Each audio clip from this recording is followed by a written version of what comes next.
Hi guys, this is Neven for Luxury Gaming. I just finished top 16 at YCS Lima, Peru. Played Kashtira, just like in Vegas.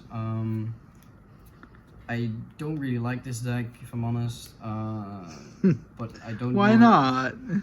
It's just so linear, and there is just like nothing you can do by deck building. It has severe consistency issues. Like I think I break more than like with different decks, but like in my latest remembrance, it's like tier which never breaks. So like maybe we just shouldn't compare it to like last format. But that being said, I don't think any other deck that Despia or any of the runic decks is necessarily better. This felt like the least worst of all of them.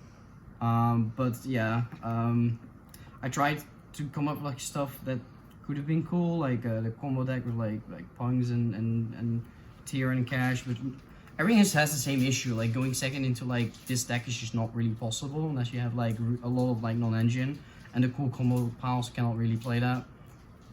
So Paolo and I just defaulted to this again. So yeah, for the cash monsters, 3 of these, and instead of 2 we played 3 Rise Art. I think 2 like we played in the day was just better. Because I did drew multiples a little bit too often for it, like that it accomplished bricking more than drawing the one helping out with my hands. And we got the tier element, which was fine. I didn't miss it. This one was really good as always. And we went the hand trap route, because in this event we did expect quite a lot of like random decks. Despia was something I would really expected as well, and board breakers are just not really too useful against those kind of decks. If we expected more Kashtira, like maybe like in the 250 of these would be board breaker sports, but the hand traps were really good for this event, which were free Mourner, free Veiler, free Ash, free Imperm. This is probably self-explanatory because it's the safest into all of the decks. Mourner was quite good again. It hits a lot of decks, especially the mirror, but it being level 3 tuner was good as well because we make Baron quite a lot on this deck. It is also a wind, so like if you're on the goes and like Unicorn and this goes into Baron and you can out it, so like that's pretty cool. And then these were just really solid. For consistency, we have the 4 field spells. I was trying the Scare Clubbing with set rotation as well, but it's like we would have to cut either hand traps or the non-engine we chose to play, and like we didn't want to do that.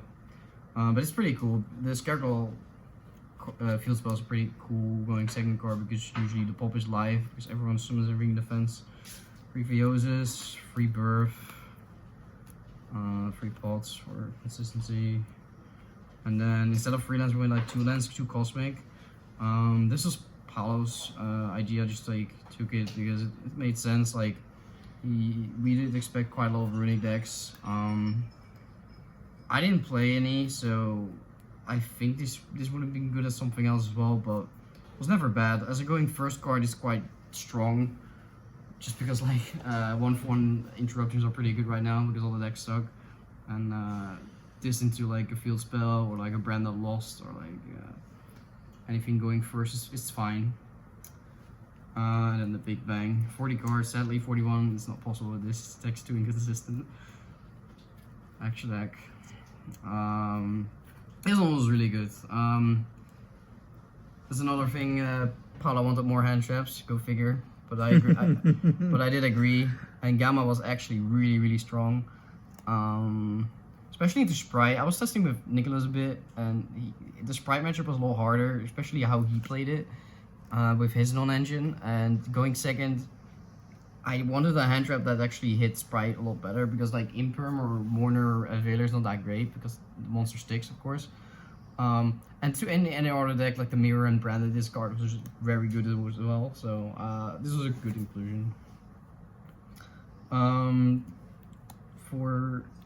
back row and removal, the first Cyclone, Lance, Duster, double evenly. These are for Labyrinth or any other decks you want to have more removal for. And then specifically this one, of course, the extra one for Runic. Two of this is fine. It's not that random because like you can prosp into it usually as well, and there was no more space for anything else. Which they all worked out. I don't think I drew this one, but this was fine. And then because of the many hand traps for going second already in the main, we want to have some more stronger cards for going first. Magic Deflector was really strong because it hits everything you kind of lose to, like the books, but it also stops like Birth and the field spell. And you can side it in against most decks because they will usually side in the books against you, but then against Branded this hits Opening and Lost, and then against Pride this hits Starter, so it's pretty like versatile in like matchups. Like against Flunder it hits a bunch of cards as well. So this was really good. And then Paolo I think played Free Barrier, but I played the 1-0 pointer because this one is just a little bit more versatile against more matchups. I think that card is crazy. I just forgot to get it. Yeah, like this one because like they don't get the card back, right? Because you just banish it and then you rise art and attach whatever you banish from them. So this one in particular is a lot better in this type of deck. And then Barry's Barrier, like not much to say about it. Yeah, we can just go over this real quick. It's very standard. 1 Donner, Garura, Omega. This is like, sure, it's also a thing you can attach with a Rise and then sometimes do something really great, but it's more like if you resolve the Gamma in your own turn, you get something on the field that actually does something but also clears the board for like the Kashtira cards. Gamma into Omega. Tails all this time, right? Exactly. Baron, this is probably my favorite card in the extra deck. Like, this card goes really hard this format because many of the decks just aren't very strong, so a Baron is super oppressive and hard to get rid of. In the mirror especially, it's quite strong, and then if it sticks to the board, you just, in the standby phase, it turns into like Unicorn or Fenrir, so you can do the whole thing again, or just like end them. This one is of course very strong. Dracossack. This is the one we didn't play in Vegas and we missed it once against Labyrinth. But I never made it this tournament. This might be cuttable. And then double Zeus and double Big Eye. The second copies are for the mirror. If you ever didn't play against Cash, I would always just instantly banish one each of Prosperity.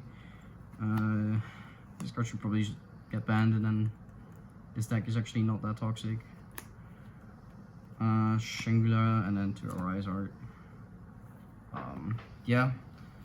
I would have liked to play the Fossil Skull Wagon that pops spell traps. I showed it, picture to it, to the vendors on Friday. Couldn't find it, they didn't have it, so it's like, it's whatever. I don't think it came up, but I think that one is a good inclusion. So, shoutouts to Paulo, shoutouts to Wolf, and of course, big thank you to Luxury Gaming for being my sponsor. I think that's it. Thank you.